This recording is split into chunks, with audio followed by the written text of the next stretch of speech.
just be targeted away here instantly.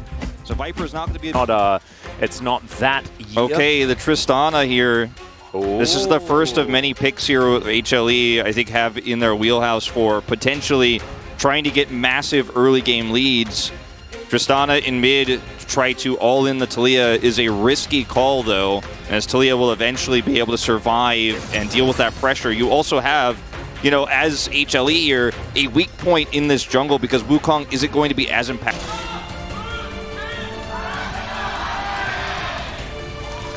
Okay, here we are, ladies and gentlemen, onto the riff for game 1 of our second best of 5 of playoffs. Still in round 1. If you lose here, you are out of the tournament. The lower bracket starts in round 2. That's right. Him in top 3 for our All-Pro pays end up getting it for him. I think a lot of the Viper votes were stolen away by Aiming too, who got a lot more votes on the Korean side than I expected. But that being said, you could do that against a lot of the East side teams, but our top playoff teams and our teams like D+, who are so good at lane, as I'm going to have to hold my thought on this. Yeah, and it's going to be Warrior Trickster down already. Zeka gets inside track, but the wall is being put down. Clid still going to be able to steal away the Drake as Showmaker's flashing in. A little bit disjointed with the rest of the team as now Zeka dives in on top. Buster shot comes down depth. He's going to flash immediately, but Zeka going to get flashed upon. Kellen's still alive. No one's dead yet. This is just insane. And finally, Canyon's going to go down. And now Viper, with no mana, is still going to be able to get this done. It's a 2-0 in the river. And Zeri is popping off.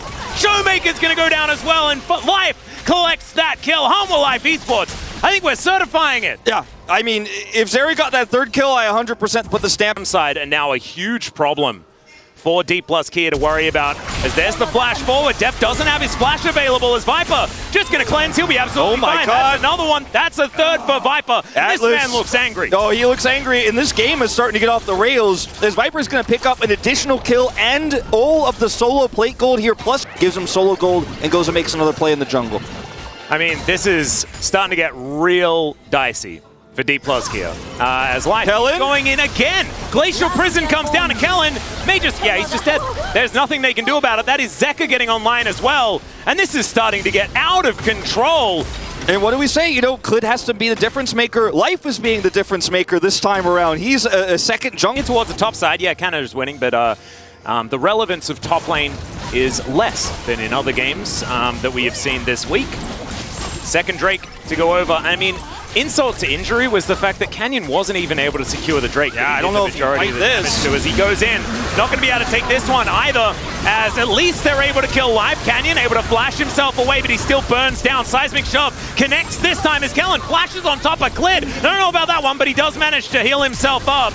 And there is the flash away from Deft as well. Not out of the woods just yet as Clid comes in, doesn't get the W, and the hail of arrows does come down. Seismic Shove avoided for now, but it's not quite enough. And Deft able to get one back. Throws for throws here on this side, as DK may have just made it interesting. Yeah, they made it interesting for sure, but still heavily favoring HLE here. It is Cloud Soul coming across here. Zeri existing on the map. It's going to be a huge point of contention as this game goes on, and I thought that we wouldn't have to talk about it. Because I thought that with the composition that D+ had, they would have no way of not having a huge lead in the mid-game. As, oh dear, it's Clid, he's flanking, and he always is. As Kellen, he's going to go down. Zeka collects that kill. Now, Showmaker, man. Yeah, I know, they are just getting this work done, and honestly, they're the ones that so many have had question marks about.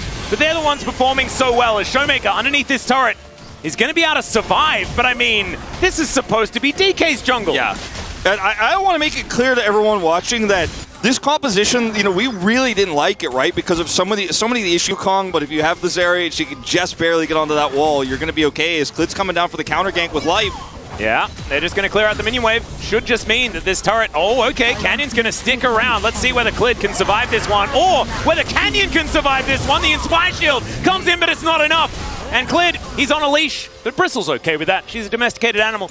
And I think that at this point, as D+, you have to make these risky calls. You're trying to get money for depth so that he could still hit the 2-item spike you were talking. But it's the players who weren't on that roster. It's Clid and Life, you know? The non-world champions are the ones who are stepping up big here, at least in this first game. No, exactly right. KINGEN also being able to get back into this lane in a pretty big way. I think, you know, map state says a lot about it, as That is a Glacial Prison. Not a lot of follow-up, though, as Zeka dives in. The Cyclone not going to find any joys. Into the backline goes KINGEN. All right. Okay, Life Esports, what did you have for breakfast? I want some. Oh, my God. The play is so sick, and they baited out so well, and Showmaker's just trying to get over there and poke with Leandri's, but you can't approach this composition as HLE anymore. Or HLE's composition, you can't approach as D+ here anymore. You know, you're trying to get in there and do poke, but you have no vision. You have no damage, no vision whatsoever. Look at KINGEN's play. I'm here. Bam. Oh my God. That is probably one of the best casts I've seen in years. So sick. He commits the flash and the cask and the teleport for it, but it's a destruction of a team fight. I wouldn't even call it a team fight at this point. It's just an obliteration. And this is a blowout. This is just not even close in the slightest way. And as this game goes on, it just gets better for Life Esports. As Deft is going to find Zeka. So Zeka is likely dead. Doesn't change the game state. Not a massive amount. Although, as they are on the Rift Herald. Yeah, I don't know if they can take this anymore, but remember, Cada is still not here. He showed in mid, just goes down so quickly. Life here holding the choke. Showmaker doesn't really have a great angle here, and look at the flank from KINGEN. He's got flash too. All right, and Life, they're going to accept the teleport and get out as Showmaker flashes. Body slam avoided, but now Viper's going in. Seismic shove is decent, but it's not going to be enough to save his life. They get the prize, and now they can just back off towards his Baron once again. Showmaker, he has to be, and then rejoin the siege. As KINGEN's actually setting up the flank, like they're looking to kill Cada. He's going to get the bounty, but at what cost? Well, probably his life, I would say, as he just buys time. KINGEN just going to play as defensively as he can. Misses the body slam as Zeka almost dies. Oh my goodness. Maybe we need to play a little bit more aggressively there, KINGEN, but it's okay. It's okay, Zeka will survive. I just think this is actually kind of a win for D+, as they get a teleport here, and... All right, Canyon gets over the wall. This is where he tricks us, so he'll be fine. Still, Halma are going to be able to grab this inner turret teleport back here from KINGEN as well. They get a teleport and they buy some time here, but it's still going to be an inhib that's sieged. All right, Glacial Prison goes wide. Chilly Jail, not going to happen this time. As the inhibitor, it will go down.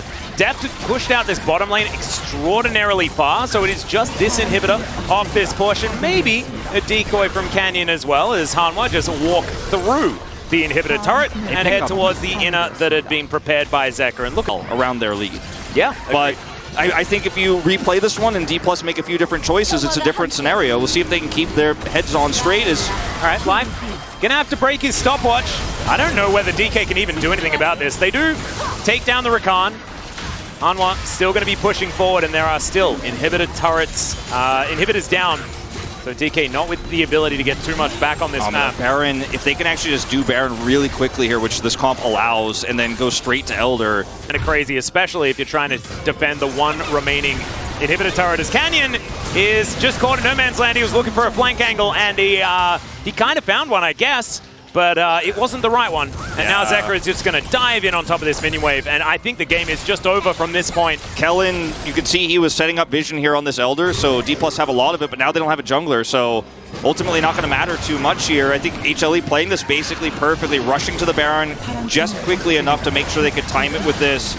They rush it down because their comp allows for that. D+ get vision, but now have no jungler because Canyon was also trying to flank. I think if he plays it safer, it's a different scenarios. They do have unsealed smite. Yeah, Deft is going to get cast.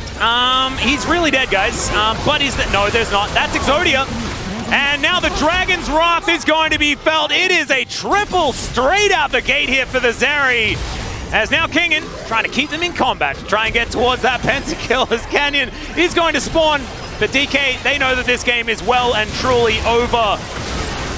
My goodness, Life Esports, there were not a lot of people that thought that this was going to be the outcome of this game. And man, this team came to play today. All of a sudden, DK find themselves trying to fight back from a 0-1. And if I was them, if I was their coach and stuff, I wouldn't know what hit me. Yeah, I mean, it is all about those early game fights they took where they gave the lead to HLE, because naturally HLE was not going to find those advantages elsewhere. Even if they got first Drake, that's a Drake you can give over. You don't have to force those fights, and I think D+ kind of donated an early game here to HLE, and then HLE took that. I don't want to take anything away from them. They snowballed incredibly well. But I don't know if that opportunity should have really existed with this draft.